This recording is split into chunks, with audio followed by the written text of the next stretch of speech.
है ना। तो आज हम जो है वो देखने वाले हैं कि हमने चैप्टर में क्या क्या पढ़ लिया, एक बार फट फट बहुत जल्दी जल्दी रिवाइज कर लेते हैं उसको। उसके बाद जो है वो अपन आज जो नई चीज सीखने वाले हैं उस पर बात करेंगे। चैप्टर का हम देख लिया था, मिश्रण क्या होते हैं, कितने प्रकार के होते हैं, कॉपर सल्फेट पोटेशियम परमैंगनेट के बारे में देखा था। उसके बाद वो प्रैक्टिकल किया था जिसमें विलयन, निलंबन और कोलाइड विलयन के बारे में अध्ययन किया था। उनको इन पॉइंट के आधार पर अध्ययन किया था अपन ने। उसके बाद टिंडर प्रभाव भी देखा था कि टिंडर प्रभाव क्या होता है। कोलाइडीकरण जो है वो प्रकाश के मार्ग को दृष्टिगोचर बना देते हैं, उसे टिंडर प्रभाव कहते थे अपन, है ना। फिर उसके बाद निलंबन और कोलाइड के गुणधर्म देख लिए थे, उसके उदाहरण भी देख लिए थे। कोलाइड के मामले में अपन ने देखा था कि परिक्षिप्त अवस्था और परिक्षेपण माध्यम भी होता है कुछ ना कुछ। उसके बाद अपन देख रहे थे मिश्रण के घटकों का पृथक्करण, जिसमें पहली मेथड देखी थी वाष्पीकरण, उसके बाद अपकेंद्रीकरण, पृथक्करण, कीप, ऊर्ध्वपातन, क्रोमेटोग्राफी, है ना। इसको एक बार फिर से रिवाइज कर लेते हैं कि अपन ने क्या इस मेथड का कहाँ कहाँ यूज किया जाता है। तो वाष्पीकरण का यूज करते हैं हम स्याही और पानी को अलग करने के लिए, करते कि नहीं। स्याही और पानी को अलग करने के लिए करते हैं, तो वाष्पीकरण का यूज कर लिया हमने काय के लिए, स्याही के और पानी को अलग करने के लिए। आपका केंद्रीकरण का यूज काय को करा अपन ने, केंद्रीकरण का यूज करा दूध से मलाई निकालने के लिए, क्रीम निकालने के लिए, या फिर मक्खन बनाने के लिए, या फिर मूत्र और खून की जांच करने के लिए करते हैं। पृथक्करण की का यूज कब करते हैं, जब दो अघुलनशील द्रव मिला देते हैं। अघुलनशील मतलब दो एक दूसरे में मिलते नहीं हो, वाले लिक्विड घोल देते हैं हम। उनको अगर अलग करना हो तो हम पृथक्करण कीप का यूज करते हैं, जैसे पानी और तेल। उसके बाद हम पृथक्करण कीप का यूज जो है वो लोहे को, मैंने कल बताया था आपको कि लोहे को भी अलग करने के लिए जो है वो पृथक्करण कीप का यूज किया जाता है। उसके बाद ऊर्ध्वपातन विधि का यूज क्यों करते हैं, नमक और कपूर को अलग करने के लिए। याद है, नमक और कपूर को जो है वो पृथक करने के लिए, इन दोनों का मिक्सचर यदि हमारे पास है, कपूर या फिर अमोनियम क्लोराइड भी हो सकता है यहाँ पर, है ना। दोनों ही वैसे ही प्रॉपर्टी वाले होते हैं, लगभग लगभग ऑलमोस्ट। तो ऊर्ध्वपातन विधि का यूज किया जाता है नमक या फिर अमोनियम क्लोराइड भी लिख सकते हो आप, केमिकल का नाम है अमोनियम क्लोराइड, है ना। तो वो अमोनियम क्लोराइड के मिक्सचर को यदि हम गर्म करेंगे तो अमोनियम क्लोराइड जो है वो ऊपर जमा हो जाता है कीप पर।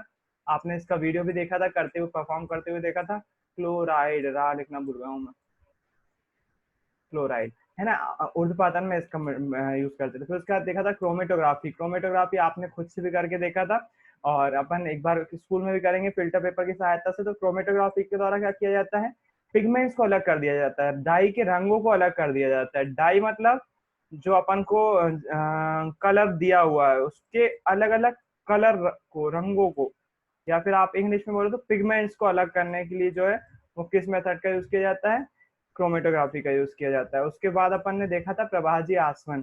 प्रभाजी आसवन जो है वो ऐसे दो लिक्विड के लिए यूज किया जाता है जिसमें जो कि आपस में पूरी तरह से घुल मिल गए हों, जैसे कि पानी और एसीटोन। पानी और एसीटोन, पानी और नेल पॉलिश रिमूवर को आपस में मिला तो पूरी तरह से घुल जाएंगे वो, है ना। पानी और एसीटोन, इन दोनों को हम मिला देंगे, मतलब दो घुलनशील द्रवों को।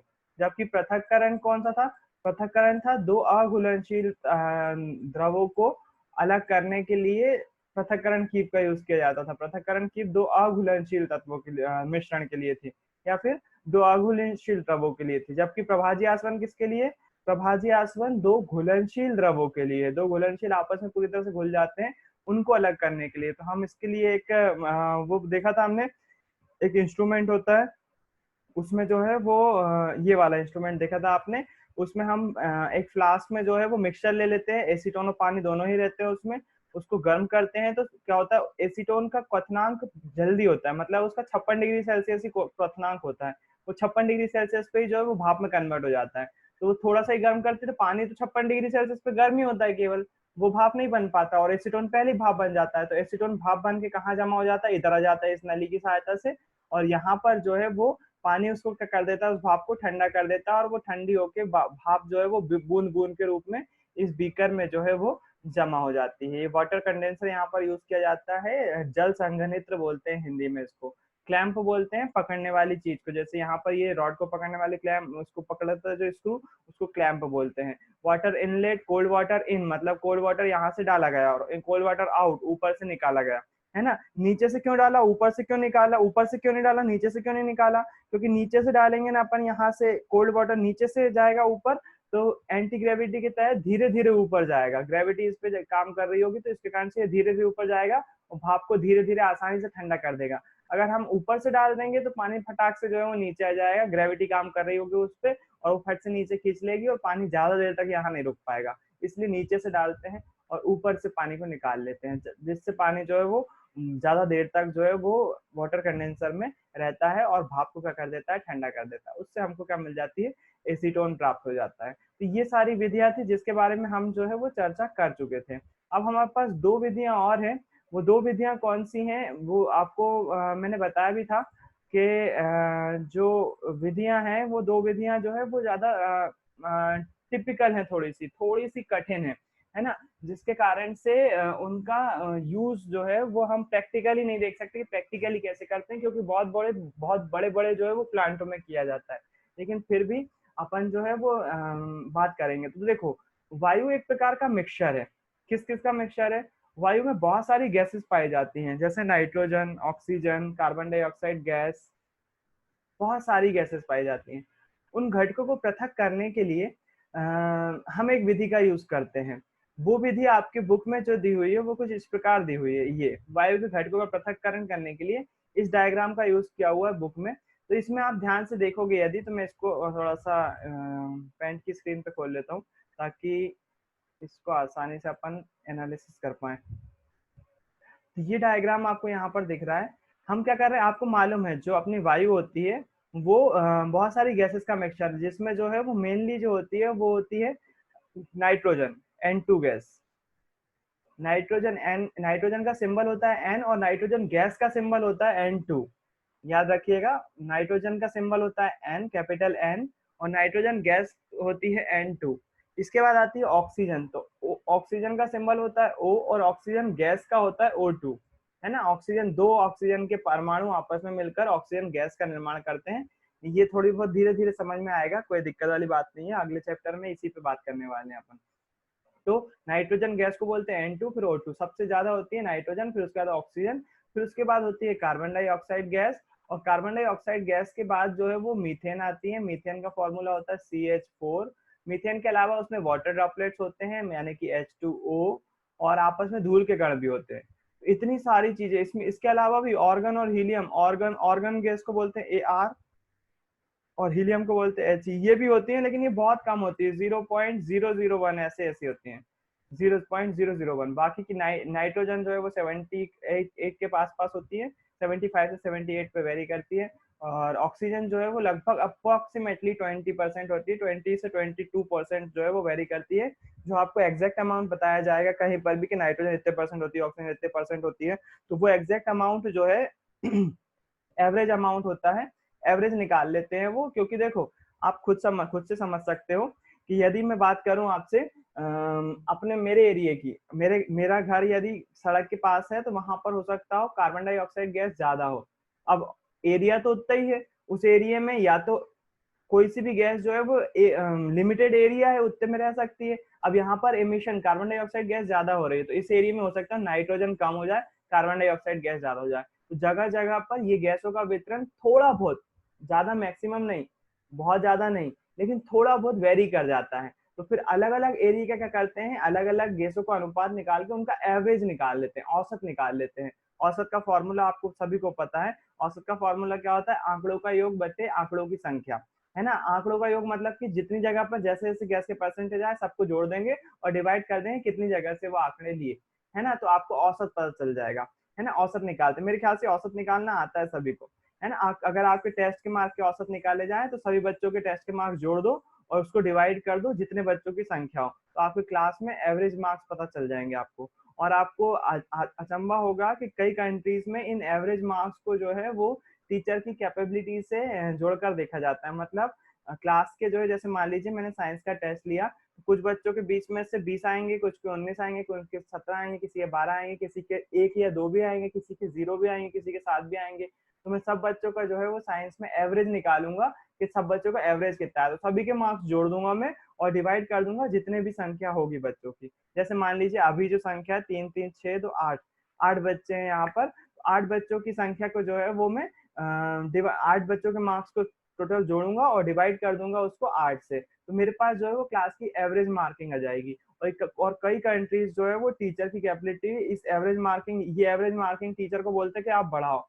उससे होता क्या है, उससे जो कमजोर बच्चा है टीचर उस पर भी ध्यान देता है। नहीं तो नॉर्मली अभी के अपने सिस्टम में क्या होता है, कमजोर बच्चा अगर रह गया, उसके कम नंबर आ गए, तो फिर टीचर उस पर ध्यान ही नहीं देता है, वो आगे बढ़ता जाता है होशियार बच्चों को साथ लेके, जिससे कमजोर बच्चा जो है वो आगे नहीं सीख पाता। लेकिन अपने यहाँ सिस्टम अलग है, वहाँ का सिस्टम अलग है, वहाँ हर बच्चे पे जो है वो बाकायदा फोकस करता है टीचर।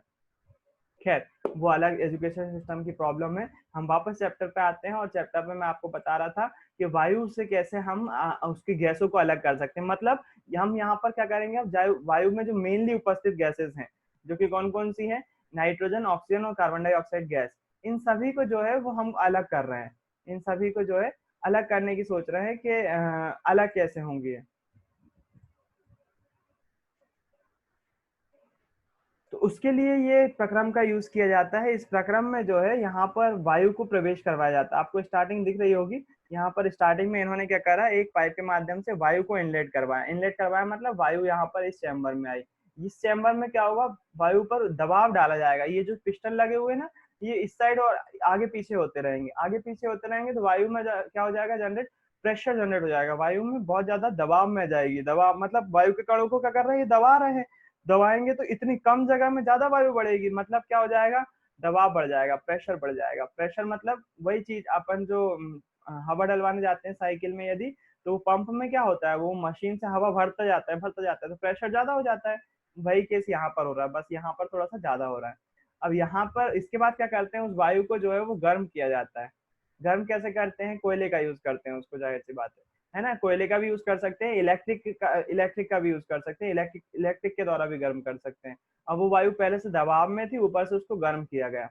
गर्म करने के बाद उसको दूसरे चैम्बर में लाए। यहाँ पर क्या करते हैं, यहाँ पर एक ऐसी रॉड जैसी संरचना होती है, और इस रॉड में क्या करते हैं, वो ठंडा पानी, एकदम से बिल्कुल ठंडा पानी जो है वो प्रवाहित करते हैं। तो इस ठंडे पानी के कारण से क्या होती है, जो वायु यहाँ पर आई, इस चैम्बर में जो वायु आई, वो ठंडे पानी के कारण से क्या होगा, वो गर्म वायु इस पानी को गर्म कर देगी, और वायु खुद ठंडी हो जाएगी। वायु क्या कर देगी, पानी को गर्म कर देगी, गर्म वायु आ रही ना, पानी को गर्म कर देगी, और वायु क्या हो जाएगी, ठंडी हो जाएगी। अब जब ठंडी वायु जो है वो इस पाइप के माध्यम से बाहर आएगी, और यहाँ पर जो है वो पृथक करने वाली जो है वो एक प्रकार की टंकी लगी हुई रहती है, जो कि क्या कर देता है, जो हवा रहती है उस हवा में से, यहाँ पर जो है वो ठंडी वायु आ रही है, ठंडी वायु में से क्या कर देगा, वो ठंडी वायु को छनक पथ के माध्यम से बाहर निकाल देगा। यहाँ हमको मिल जाएगा शुष्क बर्फ के रूप में कार्बन डाइऑक्साइड गैस। तो एक गैस होती है अपनी वायु में उपस्थित CO2, कार्बन डाइऑक्साइड। डाई क्यों बोल रहे हैं, यहाँ पर जो दो लिखा हुआ है ना, उसको डाई पढ़ते हैं केमिस्ट्री में। तो कार्बन डाइऑक्साइड, ऑक्साइड मतलब ऑक्सीजन गैस, ये सी क्या होगा, कार्बन होगा। कार्बन डाई मतलब दो, डाई ऑक्साइड, कार्बन डाइऑक्साइड। तो कार्बन डाइऑक्साइड शुष्क बर्फ के रूप में, सूखी बर्फ के रूप में जो है वो कार्बन डाइऑक्साइड गैस निकल जाती है। मतलब अगर आप कभी, वैसे सूखी बर्फ आपने देखी नहीं होगी, अगर आप वो समझ रहे हो सूखी बर्फ जो नाई यूज करता है शेविंग करने के लिए, तो आप गलत समझ रहे हो। वो सूखी बर्फ नहीं होती है, वो फिटकरी की सोप जैसी होती है, फिटकरी का यूज करता है। वो सूखी बर्फ जो है वो थोड़ी सी अलग होती है। चलो, अपने पास इंटरनेट अवेलेबल है ही, तो अपन ड्राई आइस भी देख ही लेते हैं कि ड्राई आइस दिखती कैसे है। मैं आपको फिर से यूट्यूब पे लेकर चलता हूँ, और अपन थोड़ा सा फायदा उठाते हैं इंटरनेट पे पढ़ने का। ड्राई आइस दिखाते हैं आपको कि ड्राई आइस कैसे दिखाई देती है। यूट्यूब का जाने तक थोड़ा सा मौका दो।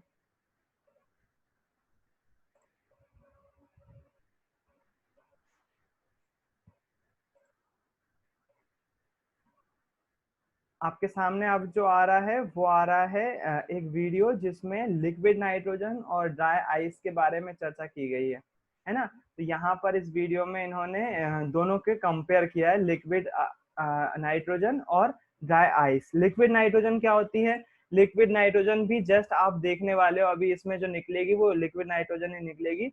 नाइट्रोजन गैस जो होती है ना, वो लिक्विड के फॉर्म में होना, बस उसको लिक्विड नाइट्रोजन बोल देंगे। जबकि जो ड्राई आइस होती है वो कार्बन डाइऑक्साइड होती है, दोनों में फर्क होता है ना। तो ये वीडियो में जो है वो आपको दिखाने वाले हैं कि लिक्विड नाइट्रोजन क्या होती है, और जो ड्राई आइस होता है वो क्या होता है, यहाँ पर जो है वो सबसे पहले ये जो केबिन से डाल रही हैं इसको, इनकी टेबल पे जो ऑलरेडी रखा हुआ है वो ड्राई आइस है, और जो ये बड़े से ड्रम से निकाल रही हैं ये लिक्विड नाइट्रोजन। लिक्विड नाइट्रोजन दिखने में बड़ी प्यारी दिखती है, थोड़ी सी क्वालिटी सुधार लूँ इसकी, मैक्सिमम क्वालिटी पे ही है। तो ये देखो, ये जब डाल रहे हैं तो ऐसा गैस जैसा निकल रहा है ना, ये पूरा ये लिक्विड नाइट्रोजन है।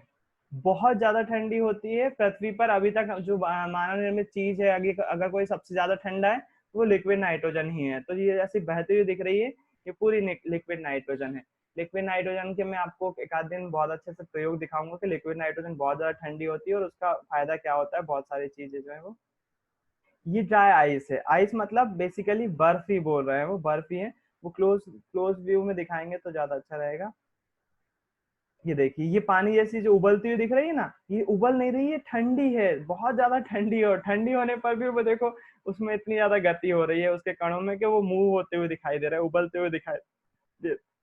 ये लिक्विड नाइट्रोजन है, ये जो आपको दिख रही है अभी स्क्रीन पर, ये लिक्विड नाइट्रोजन है, नाइट्रोजन गैस है। और यह इसके हाथ में जो है ये शुष्क बर्फ है, उनने दोनों को मिक्स कर दिया। जब दोनों को मिक्स करा तो ये रिएक्शन हो रही है आपस में, और अब जो है वो लिक्विड नाइट्रोजन और ज्यादा जो है वो बॉयल जैसी हो रही है, उबल जैसी रही है ना। तो कोई चीज को हम ज्यादा गर्म करते हैं तो भी वो उबल रही होती है, और ज्यादा ठंडी होती है तो भी जो है वो उबलने जैसा इफेक्ट उसमें दिखाई दे रहा होता है। तो जो लिक्विड नाइट्रोजन है वो यहाँ पर उबलती हुई दिखाई दे रही है। अभी ड्राई आइस को वापस निकालने की कोशिश कर रहे हैं, तो ये इन्होंने ड्राई आइस को वापस निकाल लिया, तो शेप लगभग लगभग वैसा ही है। ये था एक छोटा सा प्रयोग लिक्विड नाइट्रोजन और ड्राई आइस को लेकर। एक बार ड्राई आइस की इमेजेस और देख लेते हैं अपन। ड्राई आइस कुछ इस प्रकार से दिखता है, सूखी बर्फ जो होती है वो कुछ इस प्रकार से दिखती है। तो जैसी शक्कर होती है वैसी ये दिखाई देती है, ये आपको स्क्रीन पर दिखाई जो दे रही है, ये ड्राई आइस की फोटो है। तो आपको इतनी सारी इमेज जो है वो दिखाई दे रही है। ड्राई आइस मतलब बर्फ ही है, बहुत ज्यादा ठंडी होती है, जाहिर सी बात है। ये एक और ड्राई आइस का पिक्चर आपके सामने है। तो बहुत ज्यादा ठंडी होती है, लेकिन ये होती क्या है, ये बेसिकली है कार्बन डाइऑक्साइड, जमी हुई कार्बन डाइऑक्साइड गैस, है ना। सूखी हुई बोल सकते, जमी नहीं, सूखी हुई कार्बन डाइऑक्साइड गैस। तो मेरे ख्याल से आपको समझ में आया होगा, है ना, कि ड्राई आइस क्या होती है। तो यहाँ पर जो अपन ने जो इसमें ज्ञात करते हैं, जो अपन को इसमें मिल जाती है, जो यहाँ पर अपन को ये प्राप्त हो रही है, वो सूखी बर्फ के रूप में कार्बन डाइऑक्साइड गैस ही प्राप्त हो रही है। सबसे पहले अपन को क्या मिल जाता है, सूखी बर्फ के रूप में कार्बन डाइऑक्साइड गैस। अब क्या करते हैं, इसको जो है वो और ज्यादा आगे बढ़ाते हैं। जो अपनी वायु है वो उससे सूखी बर्फ तो निकल गई, लेकिन इस वायु को और ज्यादा आगे बढ़ाते हैं, और इसको लिखा हुआ है द्रवीय वायु, मतलब थोड़ा सा इसको नमी नमी ला देते हैं, इसको पानी से मिला देते हैं। और ये लिखा हुआ है विस्तारक जेट, यहाँ पर पंखा जैसा लगा रहता है जो कि उसको फैला देता है। पंखे के पीछे यदि आप, जैसे पंखे के सामने अगर फूल की पंखुड़ी ला लो तो क्या कर देगा, ये फूल की पंखुड़ी को फैला देगा चारों तरफ पंखा। वही यहाँ पर हवा के साथ कर रहा है, वो जो नमी से सहित वायु है उसको ये विस्तारक जेट यानी कि जो पंखा रहता है वो इसको फैला देता है। जब फैला देता है तो क्या हो जाता है, इस पानी, हाँ, इस जो वायु रहती है उसमें से प्रभाजी आसवन कॉलम है, प्रभाजी आसवन नाम सुना है ना आपने। हाँ, बॉइलिंग पॉइंट के आधार पर जो है वो चीजें अलग अलग हो जाती हैं। बॉइलिंग पॉइंट के आधार मतलब उनके उबलने के क्वथनांक के आधार पर जो है वो पदार्थ जो है वो अलग अलग हो जाता है, जैसे कि एसीटोन और पानी के केस में हुआ था। ये चैम्बर जो होता है, वो जो अपने पास वायु आ रही होती है उसमें से जो है वो इन दोनों गैसों को, कौन कौन सी, नाइट्रोजन और आर्गन गैस, नाइट्रोजन और आर्गन। नाइट्रोजन का जो सिंबल होता है वो होता है, नाइट्रोजन गैस का जो सिंबल होता है वो होता है N2, और आर्गन जो होती है वो AR होती है, केवल AR, इसका सिंबल AR, आर जो है वो स्मॉल में लिखा जाता है। नाइट्रोजन ऑर्गन उसमें से निकाल ली हवा में से। अब जो पानी के रूप में बची हुई है ऑक्सीजन, वो यहाँ पर जो है वो बीकर में इकट्ठी कर ली जाती है, और आखिरी में वो क्या होती है, द्रवीय ऑक्सीजन रहती है, मतलब ऑक्सीजन काय के रूप में रहती है, लिक्विड के फॉर्म में रहती है। तो पहले क्या निकाल ली, पहली कार्बन डाइऑक्साइड गैस निकाल ली, फिर उसके बाद नाइट्रोजन और ऑर्गन निकाल लिया, फिर उसके बाद ऑक्सीजन गैस निकाल लिया। इस प्रकार जो है वो पूरी की पूरी चीजें जो है वो निकाल ली जाती हैं आसानी से चैम्बर से। मतलब गैस की सहायता से। तो ये डायग्राम आपको बहुत बेसिक बताता है कि पानी में से कैसे वो जो गैसेस होती हैं उनको अलग कर लिया जाता है। तो सिंपल सी कॉन्सेप्ट था, मेरे ख्याल से समझ में आ गया होगा, ज्यादा कुछ है नहीं। और रियलिटी में आप देखोगे सेपरेशन करने की टेक्निक, तो आप मैं वो भी दिखा देता हूँ रियलिटी में प्लांट कैसे होते हैं। मैं वीडियो तो नहीं दिखाऊंगा, लेकिन आपको ये जरूर दिखा दूंगा कि यहाँ पर जो है वो कैसे वायु में से कैसे अलग करने के लिए प्लांट का यूज किया जाता है ना। तो एयर सेपरेशन प्लांट देखेंगे, एयर सेपरेशन यूनिट कैसी होती है, वो कुछ इस प्रकार होती है। देखो यहाँ पर रियल जो इमेज होती है वो फैक्ट्री इतनी बड़ी बड़ी होती है। वो जो चैम्बर आपने देखे वो इतने बड़े बड़े होते हैं, आपको दिखाई दे रहे होंगे, ये देखो वो चैम्बर जो आपने देखे वो इतने बड़े बड़े होते हैं रियल में। और उनका सिस्टम कुछ इस प्रकार से काम करता है। ये इमेज आपको दिख रही होगी, ये इमेज जो है ये इमेज जो है वो आपको बता देती है कि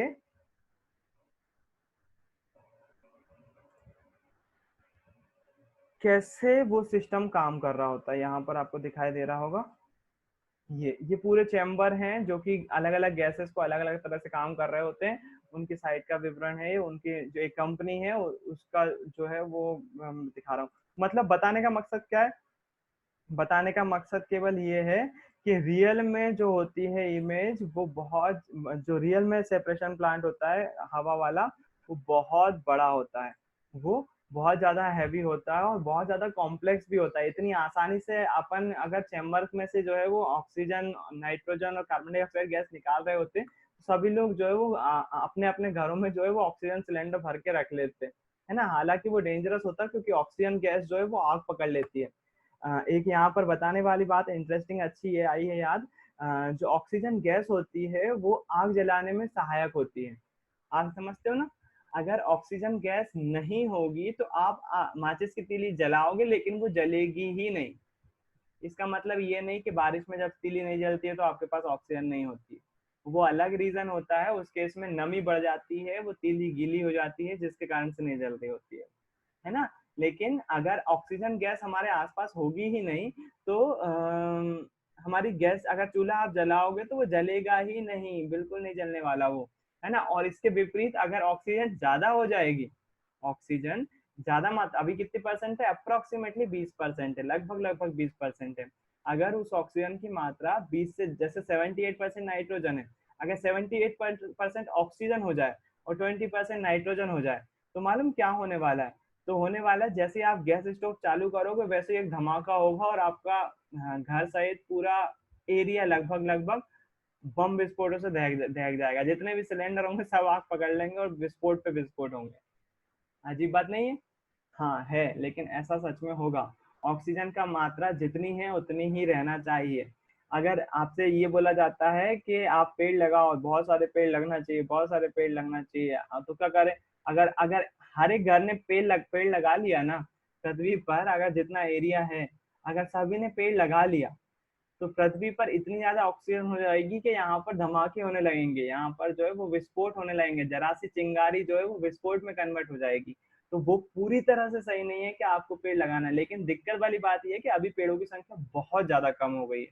उसके कारण से क्या हो गया, ऑक्सीजन का लेवल कम हो गया और कार्बन डाइऑक्साइड गैस का लेवल जो है वो बढ़ गया, क्योंकि हम मतलब इंसानों ने जो है वो प्रकृति का दोहन शुरू कर दिया। वो प्रदूषण वाली बात आ गई कि प्रदूषण जो है वो ज्यादा होगा, जिसके कारण से कार्बन डाइऑक्साइड गैस बढ़ गई है। ठीक है, वो अपन का टॉपिक नहीं है अभी। अपन का वायु जो था अपना मेन टॉपिक था, वो वायु को कैसे सेपरेट किया जा सकता है। उसके तहत मेरे को ऑक्सीजन का याद आया, तो मैंने एक फैक्ट बता दिया आपको कि ऑक्सीजन जो है वो ऐसी गैस है जो कि जलने में सहायक होती है, जबकि नाइट्रोजन बुझाने में सहायक है। नाइट्रोजन और कार्बन डाइऑक्साइड गैस दोनों ही आग का जलने में विरोध करती हैं, दोनों ही नहीं जलती हैं, है ना। ऑक्सीजन जलने में सहायता प्रदान करती है। अगला टॉपिक है अपना जो सेपरेशन होता है, वायु का सेपरेशन पढ़ लिया अपन ने। अब जो नेक्स्ट टॉपिक है वो है पानी का सेपरेशन। पानी का सेपरेशन कैसा होता है। पानी के सेपरेशन के लिए यहाँ पर एक प्लांट दिया हुआ है, वो प्लांट के बारे में अपन चर्चा करते हैं। इस प्लांट को मैं जो है वो पेंट स्क्रीन में खोल देता हूँ ताकि आपको समझ में आए और मैं समझा सकूँ। ये आपके सामने जो दिख रहा है ये एक पानी का, जल घर में जल शुद्ध निकाय लिखा हुआ है इसका हेडिंग। मतलब कि आपके घरों में जो पानी आ रहा होता है वो किस प्रकार शुद्ध होकर आ रहा होता है, उसका एक प्रदर्शन है। तो सबसे पहले क्या होता है, जल भंडार। जैसे उदाहरण के लिए अपने भोपाल में 2 जगह से जल आ रहा है, 3 जगह से आ रहा है वैसे तो। एक बड़े तालाब से आता है, दूसरा कोलार डैम से आता है, और तीसरा जो अपनी अब नर्मदा लाइन डल गई है तो नर्मदा नदी से भी जो है वो पानी आ रहा होता है। जल भंडार मतलब कि वही नर्मदा नदी या फिर कोलार डैम या फिर बड़ा तालाब, वहां से पाइपों के माध्यम से किसी प्लांट में जो है वो पानी लाया जाता है। सबसे पहले जो टैंक लगा रहता है वो ठोस पदार्थों को नीचे बैठाने के लिए होता है। पानी है तो उसमें रेत की अशुद्धियां भी होंगी, धूल मिट्टी भी होगी बहुत सारी।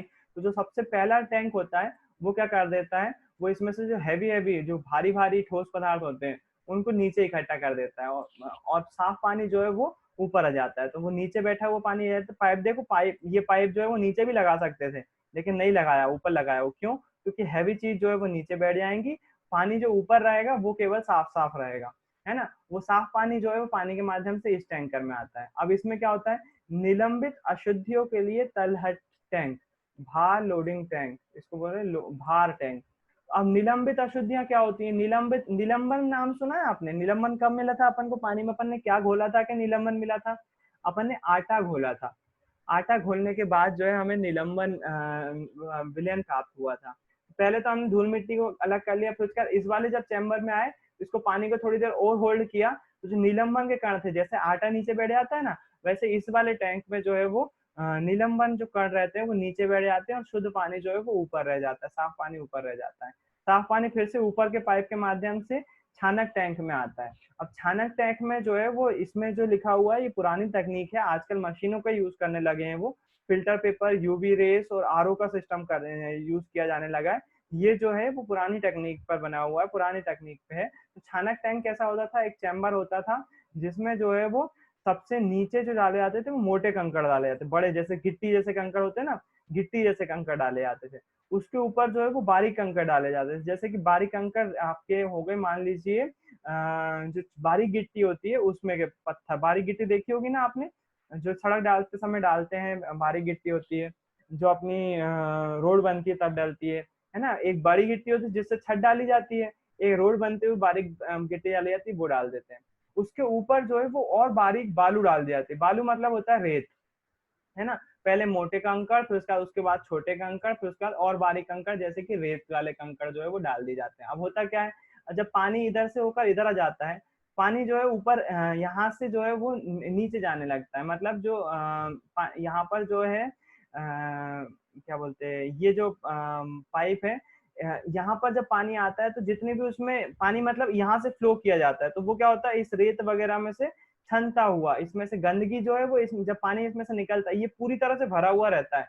वैसे मैं फिर बता रहा हूँ, ये वाली सिस्टम जो है वो पुराना हो चुका है, इसको अभी अपनाया नहीं जा रहा है, लेकिन अभी आपको समझाने के लिए उन्होंने बताया हुआ है। ये पूरा सिस्टम जो है वो पूरी तरह से भरा हुआ होता है, यहाँ पर इस चैम्बर में पूरा भरा हुआ होता है। और जब पानी इसमें से निकलता है, एक एक करके लेयर में से जाता है, तो इसमें से क्या हो जाता है, वो साफ होता हुआ चला जाता है, बिल्कुल साफ होता हुआ चला जाता है। पहले रेत में से निकलेगा तो जितनी गंदगी होगी उसमें रेत के कणों में अटक जाएगी वो, फिर उसके बाद और नीचे आएगा तो वो पानी जो है वो थोड़ा बहुत साफ हो चुका होगा, बिल्कुल जाहिर सी बात है। और फिर यहाँ पर आएगा तो बाकी की गंदगी भी जो है वो निकल जाएगी, और गिट्टी में से होता हुआ फिर पानी कहाँ चला जाएगा, दूसरे टैंक में आ जाएगा। अब इस टैंक में क्या होता है, पानी जो है वो उसमें से मोटा मोटा जितना भी कचरा था, मोटा कचरा, बारीक कचरा, निलंबन कण, वो सारी चीजें जो वो अब तक जो है वो छानक टैंक की द्वारा जो है निकाल दी गई हैं। अब जब पानी आता है आगे, उसमें जो होते हैं वो बहुत ज्यादा बारीक बैक्टीरिया होता है। बैक्टीरिया मतलब हिंदी में बोलते हैं जीवाणु, है ना। वो जीवाणु जो है वो बहुत छोटे होते हैं, और रेत के कणों को भी जो है वो आर पार आराम से, उनके पास इतना स्थान रहता है कि वो रेत के कणों को और मोटी गिट्टी को भी चीरते हुए आगे निकल जाए। तो बैक्टीरिया जो है वो इस पानी से, इस छानक छानक टैंक से जो है वो बच जाते हैं। अब वो पानी जब इस टैंक में आता है तो यहाँ पर उस बैक्टीरिया वगैरह को मारने के लिए उसका क्लोरीनीकरण किया जाता है।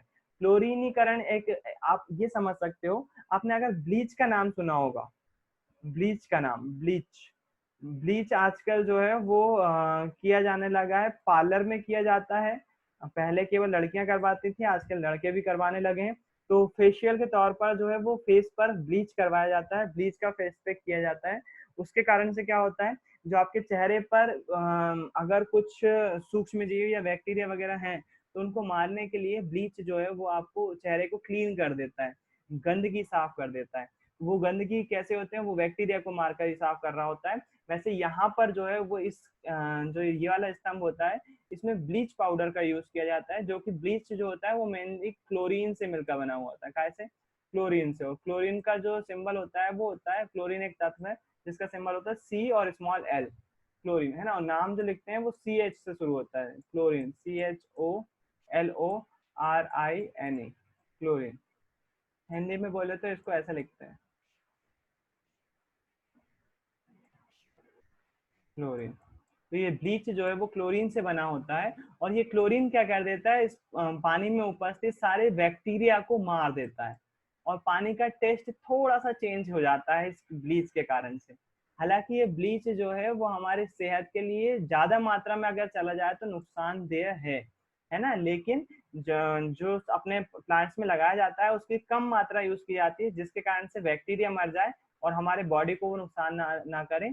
और वो पानी जो है वो पूरी तरह से जो है वो साफ हो जाता है इस तरह से, और वो पानी जो है वो नलों के माध्यम से आपके घरों में पहुंचा दिया जाता है। पानी जो है वो आप सोच सकते हो कि जो, एक बात खुद सोचो, अगर अपने घर में नर्मदा जल आ रहा है, नर्मदा जल आ रहा है, कितने सारे लोग हैं जो नर्मदा नदी के आसपास रह रहे हैं, कई गांव बसे हुए हैं जो कि उसमें नहाते भी हैं, उसमें अपना मल मल और अपशिष्ट वगैरह भी प्रोवाइड करते हैं। और तो और अगर जो मृत्यु हो जाती है तो कई लोग जो है वो दाह संस्कार के रूप में पूरा के पूरा शव जो है वो नदी में बहा देते हैं। और कई लोग सुसाइड भी करते हैं, मर जाते हैं नदी में कूद के, कई लोग बाढ़ में डूब के मर जाते हैं, कई लोग डूब कर मर जाते हैं। तो आप खुद सोचो, जब वो सड़ा गला शव या मलमूत्र जो त्यागा हुआ है या फिर जानवरों को जो नहलाया है वो पानी में मिला हुआ है, अगर वो पानी हमारे घर में आ रहा है तो जाहिर सी बात है उसमें बैक्टीरिया तो होंगे, गंदगी भी होगी। उसको साफ कर लिया जाता है, उसके बाद आपके घरों तक पहुंचाया जाता है। और वो साफ जो है वो बहुत हद तक किया जाता है। पहले जब नदी से निकाला जाता है एक बार, तब ही ये पूरी प्रोसेस तब भी अपनाई जाती है। फिर उसके बाद जब ये पानी बड़े बड़े पाइपलाइन से भोपाल में इंटर कर रहा होता है, तो मेन पाइपलाइन पे एक बड़ा सा प्लांट लगा देते हैं, वहां पर पानी साफ किया जाता है। फिर वहां से साफ होने के बाद वो पानी जो है वो आपके आसपास की जो आपकी टंकियां होती हैं उस टंकी वाले एरिया में आता है। वहां पर भी ज्यादा नहीं, उतने बड़े लेवल पे नहीं, लेकिन फिर भी सफाई के लिए उसमें क्लोरीन वगैरह दवाई वगैरह जो है वो लगातार टंकी में जो है वो डाली जाती है, साफ की जाती है। और फिर उसके बाद वो जो पानी है वो आपके घर तक आता है। मैं मान सकता हूँ इसमें बिल्कुल हर जगह पर एक जैसा सिस्टम नहीं होगा, अलग अलग सिस्टम होगा। कई जगह पर कर्मचारी लापरवाही भी करते हैं, जो कि उनकी गवर्नमेंट जॉब रहती है तो वो बहुत ज्यादा लापरवाही करते हैं। लेकिन फिर भी एक सिस्टम है, और उस सिस्टम के तहत जो है वो पानी आपके घर में साफ होकर जो है वो आ रहा होता है ना। तो ये आपका वायु का शोधन और जल का शोधन पूरा हुआ कि ये इस प्रकार से वायु भी मिक्सचर है कई पदार्थों का, उसमें से भी पदार्थों को निकाला जा सकता है। और जल भी जो है वो कई प्रकार के पदार्थों का मिक्सचर होता है, उसको भी किस प्रकार शुद्धि किया जाता है, उसको भी किस प्रकार अलग अलग घटकों से होते हुए जो है वो शुद्धिकरण कर लिया जाता है, वो आपने देखा। और अब जो है वो आपकी मिश्रण के घटकों को पृथक करने की तकनीक जो है वो सारी समाप्त होती है इसी के साथ साथ। चैप्टर अभी थोड़ा सा बचा हुआ है, तो एक बार फिर से ज्वाइन करिए सभी लोग, टाइम हो गया एक सेक्शन का, दूसरे सेशन के लिए फिर से ज्वाइन करिए।